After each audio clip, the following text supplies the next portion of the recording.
Hello friend, मैं नवनीत एक बार फिर से आपका स्वागत करता हूं मेरे यूट्यूब चैनल नॉलेज एनके में। फ्रेंड, आज की इस वीडियो में मैं बात करने जा रहा हूं डेक्सोरेन सिरप की, जो कि एक न्यूट्रिशनल सप्लीमेंट वाली सिरप है। डेक्सोरेन सिरप बहुत सारे जो हमारी शरीर में न्यूट्रिशनल डेफिशिएंसी होती है उसको कवर अप करने के लिए दिया जाता है। तो फ्रेंड, इसी डेक्सोरेन सिरप को लेकर आज मैं यहाँ पर डिटेल में बात करूंगा। कौन सी कंपनी इसको बनाती है, कितने ml की एक सिरप आती है, उसका प्राइस क्या होता है, डेक्सोरेन सिरप का इस्तेमाल कहाँ कहाँ पर किया जाता है, इसकी डोज क्या होती है, इसके साइड इफेक्ट क्या होते हैं। तो इन सारी चीज़ों को लेकर आज मैं यहाँ पर डिटेल में बात करूंगा। फ्रेंड, चैनल पर पहली बार आए हैं तो चैनल को सब्सक्राइब करना ना भूलें। वीडियो अगर आपको पसंद आती है, यूजफुल लगती है, तो आप इसको अपने फ्रेंड्स के साथ में शेयर करना ना भूलें, ताकि सही जानकारी उन तक भी सही समय से पहुंच सके। चलिए शुरू करते हैं।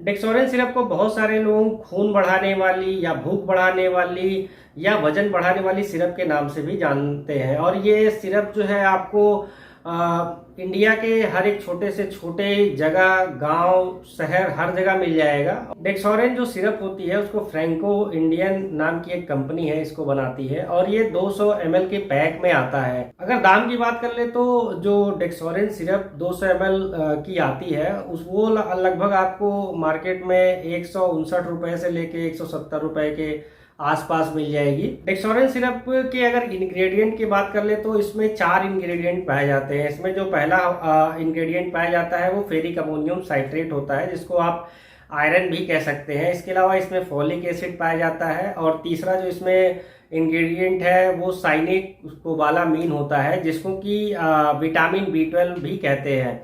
और इसमें जो चौथा इंग्रेडिएंट है वो अल्कोहल होता है। तो अल्कोहल इसलिए यहाँ पर डाला गया है क्योंकि जितनी भी सिरप फॉर्म होती है बिना अल्कोहल के उसको बनाना पॉसिबल नहीं होता। तो ये 4 मेन इंग्रेडिएंट होते हैं। अगर कोई भी व्यक्ति जब इस सिरप का 15 ml इस्तेमाल करता है तो 15 ml में उसको फेरिक अमोनियम जो साइट्रेट होगा, यानी जो आयरन है, वो उसको 160 mg मिलेगा। साइनोकोबालामीन जो है वो 7.5 mg, फोलिक एसिड 0.2 mg, और जो इसमें अल्कोहल है वो 0.87 ml मिलेगा। डेक्सोरेन सिरप के यूज की बात कर लेते हैं। इसका इस्तेमाल कहाँ कहाँ पर किया जाता है। तो सबसे पहले अनीमिया का जहाँ पर केस होता है, यानी व्यक्ति में जब खून की कमी हो जाती है तो वहाँ पर इसका इस्तेमाल किया जाता है। जब भी आप अपना टेस्ट कराएंगे, ब्लड टेस्ट कराएंगे, अगर उसमें हीमोग्लोबिन का अमाउंट 12 से कम होता है तो इसका मतलब ये है कि आप में कहीं ना कहीं खून की कमी है। और अगर ये लेवल 7-6 के नीचे चला जाता है तो इसका मतलब ये हो जाता है कि आपके अंदर खून की बहुत ज़्यादा कमी है। तो जब भी एनीमिया का केस होता है वहाँ पर इस सिरप का इस्तेमाल किया जाता है। दूसरा, इसको पोस्ट ट्रॉमेटिक या पोस्ट ऑपरेटिव केस में भी दिया जाता है। पोस्ट ट्रॉमेटिक का मतलब ये हो गया कि अगर आपको किसी भी तरह की इंजरी हो गई, आपका एक्सीडेंट हो गया या आप कहीं गिर गए और ऐसे में आपको ब्लीडिंग बहुत ज़्यादा होती है, तो ब्लीडिंग की वजह से जब आपके अंदर खून की कमी हो जाती है तो उसके बाद जो है इस सिरप का इस्तेमाल किया जाता है, जिससे आपके अंदर जो खून की कमी हो गई हो वो जो है ठीक हो सके। पोस्ट ऑपरेटिव का ये मतलब होता है कि जब भी कोई व्यक्ति का ऑपरेशन होता है, जब भी उसको ऑपरेट किया जाता है तो ऑपरेशन के दौरान व्यक्ति का बहुत सारा खून जो है वो निकल जाता है। तो ऐसे में फिर इस सिरप का इस्तेमाल उस आदमी पर किया जाता है, जिससे उसका जो ब्लड का लेवल है, जो उसके अंदर खून की कमी हो गई हो, वो फिर धीरे धीरे करके कवर अप किया जा सके और फिर से व्यक्ति स्वस्थ हो सके पूरी तरह से। अब इसका इस्तेमाल प्रेगनेंसी और लैक्टेशन में भी किया जाता है। तो प्रेगनेंसी जब भी किसी महिला को होती है तो उसको आयरन वाली जो सिरप होती है या टैबलेट लगातार चलती है, जिससे कि उसके डिलीवरी के समय ब्लड की कमी ना होने पाए। तो प्रेगनेंसी के केस में इस सिरप का इस्तेमाल किया जा सकता है। और इसके अलावा अगर लैक्टेटिंग मदर है तो वो भी जो है इस सिरप का इस्तेमाल करती है। बहुत सारी महिलाएं ऐसी हैं जिनको पीरियड के दौरान बहुत ज़्यादा ब्लीडिंग होती है, और ब्लीडिंग होने की वजह से जो उनके अंदर से ब्लड लॉस होता है वो बहुत ज़्यादा होता है।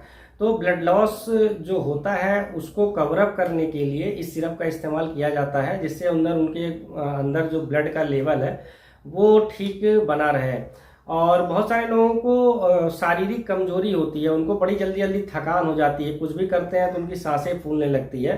तो ऐसे लोगों में भी इस सिरप का इस्तेमाल किया जाता है, जिससे कि उनके अंदर जो न्यूट्रिशनल डिफिशियंसी हो गई है और जिसकी वजह से उनको थोड़ा सा ही काम करने पर वो थक जाते हैं, उनका किसी काम में मन नहीं लगता, तो वो लोग भी इस सिरप का इस्तेमाल करते हैं। बहुत सारे लोग ऐसे होते हैं जिनका वजन जो है वो नॉर्मल लेवल से कम होता है, वो काफ़ी ज़्यादा दुबले पतले होते हैं और उनको भूख भी नहीं लगती।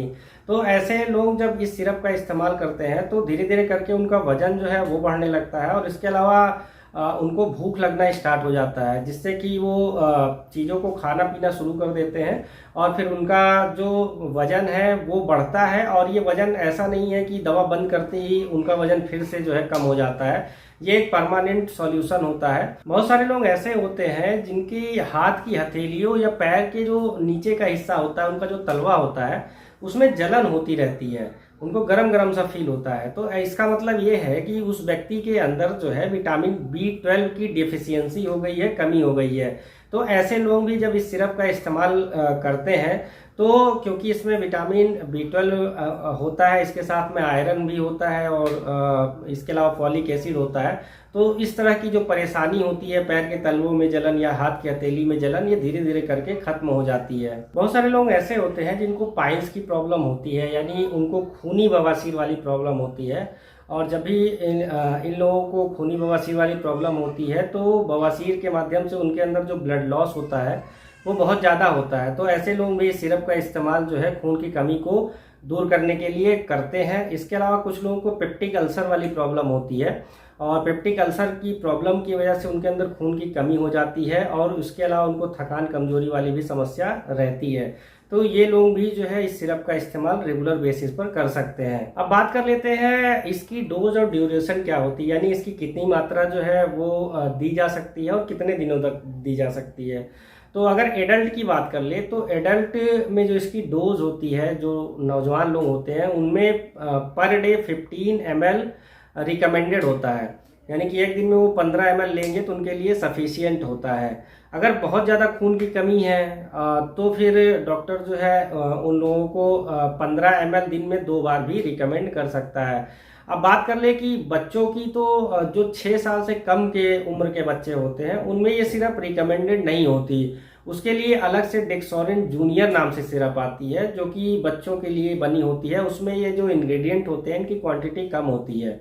अगर बच्चा 6 साल से ऊपर का है और 6 साल से 8 साल के बीच का है तो वहाँ पर डेक्सोरिन सिरप का 5 ml पर डे इस्तेमाल किया जाता है। और अगर ज़्यादा ज़रूरी है, खून की ज़्यादा कमी है, तो 5 ml की जगह दिन में 10 ml जो है 5-5 ml करके 2 पार्ट में सुबह शाम बच्चे को दिया जाता है। जो बच्चा 8 साल से लेके 14 साल के बीच है उसमें इसकी 10 ml पर डे डोज इस्तेमाल की जाती है और ज़्यादा अगर खून की कमी हो गई है तो 10 ml दिन में 2 बार भी दिया जा सकता है। डेक्सोरिन सिरप की अगर ड्यूरेशन की बात करें, यानी कितने समय तक इसको लेना सही होता है, तो इसको जो है 1 महीने से 3 महीने तक लेना सही होता है। अगर आप इसका इस्तेमाल कर रहे हैं, 1 महीना आपने इस्तेमाल किया, फिर आपने ब्लड टेस्ट कराया और आपका जो खून की मात्रा है वो सही आ गई, तो फिर आप इसका आगे इस्तेमाल ना करें बल्कि बंद कर दें। कुछ लोगों में जो इसकी मात्रा है और इसका जो ड्यूरेशन होता है वो 2 महीने या 3 महीने होता है। आप इसका लगातार जो है 3 महीने से ऊपर इस्तेमाल मत करें, बल्कि आप हर 1 महीने में के बाद में आप जाएं और अपना ब्लड का टेस्ट कराएं। अगर आपका हीमोग्लोबिन का लेवल जो है वो 12 के नीचे है या 11 के नीचे आ गया है तो आप इसको कंटिन्यू करें, और कंटिन्यू भी करना है तो केवल 3 महीने तक करना है। उसके बाद आपको गैप देना पड़ेगा। गैप देने के 1-2 महीने बाद इसको आप फिर से इस्तेमाल कर सकते हैं। अब बात कर लेते हैं साइड इफ़ेक्ट्स की। तो इसका वैसे तो कोई मेजर साइड इफ़ेक्ट नहीं है, कभी कभी किसी में हो सकता हो थोड़ा बहुत साइड इफ़ेक्ट आए। अगर आपको साइड इफ़ेक्ट आता है तो आप इसको बंद भी कर सकते हैं। साइड इफ़ेक्ट्स में अगर बात कर ले तो नोजिया वॉमिटिंग की प्रॉब्लम हो सकती है, क्योंकि कई लोगों को इसका टेस्ट अच्छा नहीं लगता, तो टेस्ट की वजह से उनको जो इसको लेने के बाद उनको लगता है कि जी मचलाता है या उल्टी वाली समस्या आ सकती है। इसके अलावा कुछ लोगों को इसको लेने के बाद पेट में दर्द हो सकता हो या कॉन्स्टिपेशन की प्रॉब्लम हो सकती है। इसको लेने के बाद, क्योंकि ये आयरन सिरप है, तो जो आपके लैट्रिन का कलर है, स्टूल का कलर है, वो चेंज हो जाता है, वो ब्लैक कलर का लगभग हो जाता है। तो उससे कोई प्रॉब्लम नहीं है। जब भी आप इस सिरप को बंद करेंगे तो ये चीज़ें अपने आप ही ठीक हो जाएंगी। कई लोगों को ये सिरप लेने के बाद उनको स्लीपीनेस सी फील होती है, यानी कि उनको झपकी सी आती है, नींद सी आती है। ऐसा इसलिए होता है क्योंकि इसमें अल्कोहल भी होता है। तो अगर आपको ऐसी प्रॉब्लम आ रही है तो आप कोशिश करिए उसको लेने के बाद आप कुछ ऐसा काम मत करिए कि जिससे आपको नुकसान हो सके। यानी कि इसको लेने के बाद अगर आपको झपकी आती है तो आप ड्राइव ना करें, आप किसी हैवी मशीनरी पर काम ना करें। तो फ्रेंड, आशा करता हूँ आपको मेरी ये वीडियो पसंद आई होगी। आपका बहुत बहुत धन्यवाद।